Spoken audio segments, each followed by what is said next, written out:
Kedatangan Datuk Ritiro di Bulukumba dilatar belakangi oleh perbedaan pendapat tentang metode dakwah yang akan diterapkan di Goa dengan Datuk Ribandang setelah kembali dari Luwu.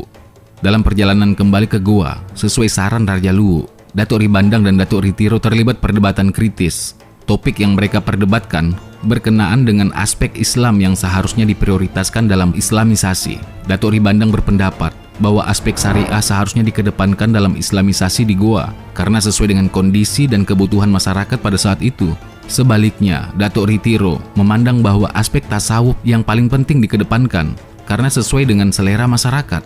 Oleh karena perbedaan itu tidak dapat dikompromikan dan masing-masing sangat teguh pada pendirian, maka keduanya mengambil keputusan untuk menjalankan dakwah di daerah yang berbeda.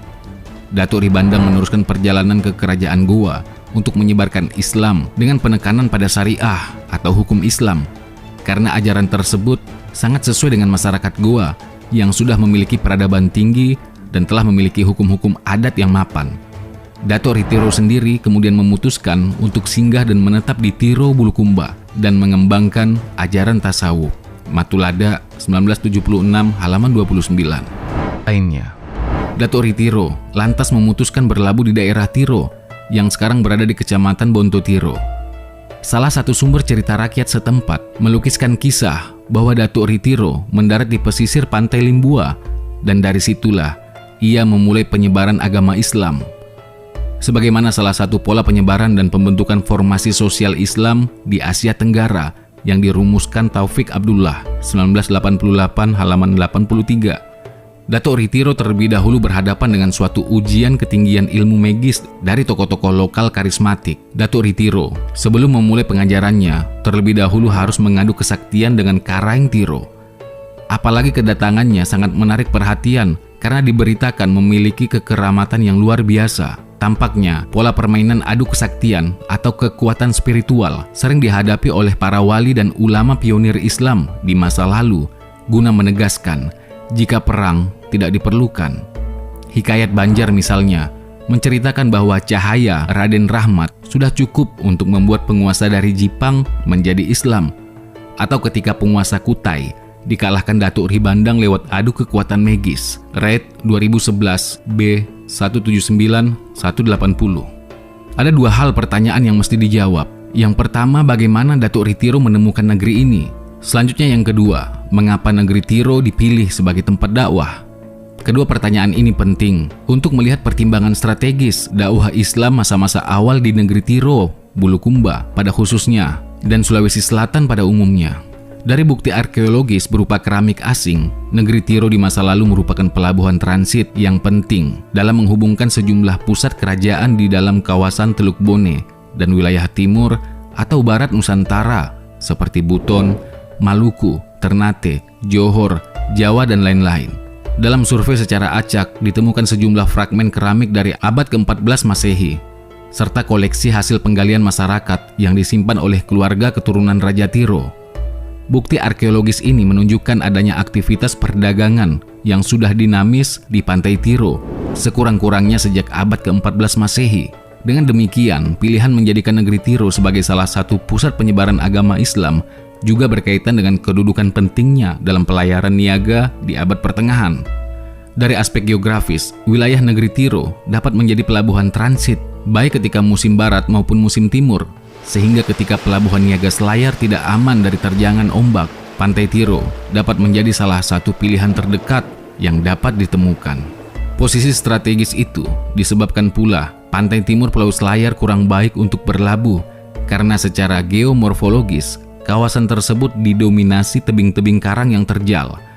Sepanjang sejarah pelayaran, di pesisir timur Selayar hanya dikenal sedikit pelabuhan transit, di antaranya pelabuhan Balara yang berhubungan dengan pusat kekuasaan kerajaan Buki. Dengan posisi tersebut, pelabuhan pantai Tiro agaknya dapat menjadi alternatif para pelaut dan pedagang pada saat musim timur. Pelabuhan alam di pesisir negeri Tiro memang sangat baik untuk berlabuh, sebagaimana sampai sekarang masih digunakan, seperti pelabuhan alam Biropa yang tampak lebih aman dibandingkan dengan Bira. Pemilihan wilayah Tiro sebagai salah satu pusat dakwah Islam di abad ke-17 Masehi oleh Datuk Ritiro juga tampak berkaitan dengan pembagian geografis. kawasan negeri Tiro, Bulukumba sekarang dapat diharapkan menjadi salah satu titik strategis memperluas pengaruh di bagian selatan Sulawesi Selatan. Goa untuk penyebaran ajaran Islam wilayah bagian sisi barat dan tengah Sulawesi Selatan, sedangkan Luwu untuk kawasan utara. Selain itu, sistem pengajaran tasawuf yang menjadi dasar ajaran Datuk Ritiro, sebagaimana halnya tatanan surau di Minangkabau dan Dayah di Aceh, selalu dibangun di tempat terpencil, pedalaman. Dakwah di kawasan negeri Tiro juga tepat mengingat kuatnya pengaruh kepercayaan Patuntung di dataran tinggi wilayah Sulawesi Selatan. Penganut kepercayaan Patuntung memiliki orientasi kekeramatan pada Gunung Bawakaraeng yang mengingatkan kita pada perkembangan awal kota Islam di Gresik yang juga bertetangga dengan Bukit Suci Giri. Red 2011b halaman 204. Patuntung adalah suatu kepercayaan yang memiliki roh pengesaan Tuhan sehingga dipandang dapat dengan mudah melakukan dialog keagamaan yang memberi jalan perkembangan bagi ajaran Islam di wilayah selatan.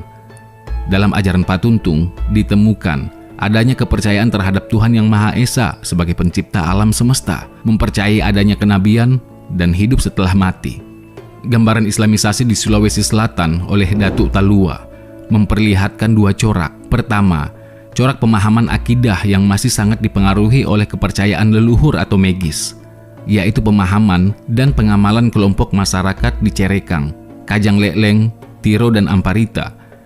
Kedua, corak pemahaman dan pengamalan yang sudah didominasi oleh syariat atau hukum Islam yang diintegrasikan ke dalam Pangandaran, yaitu pemahaman dan pengamalan umat Islam di pusat-pusat kerajaan Luwu, Goa, Bone, Wajo, dan kerajaan-kerajaan lainnya di luar kelompok masyarakat yang tergolong masyarakat khusus.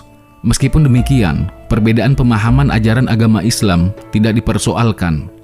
Umat Islam yang beraliran tarekat pada waktu itu leluasa keluar masuk kampung membangun basis pengikut baru, murid-murid Syekh Yusuf atau tarekat Halwatiah, dengan leluasa mengamalkan pahamnya ke negeri-negeri Bugis dan Makassar.